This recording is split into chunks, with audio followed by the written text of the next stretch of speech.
Man ako ng mabato. Pag sinabi ko na ititigil ko na to, set up yun para sa'yo. Parang Massacre 44, mama sa panopa. Kamusta?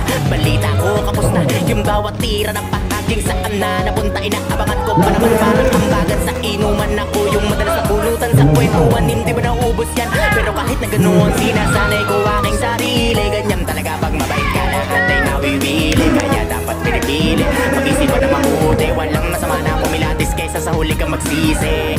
Naranasan ko na rin yan, yung tipong walang pagkakataon na mapakinggan. At dumating sa puntong wala na rin malapit. Ang sarili ko na nga nagsilbi ko na sandigan.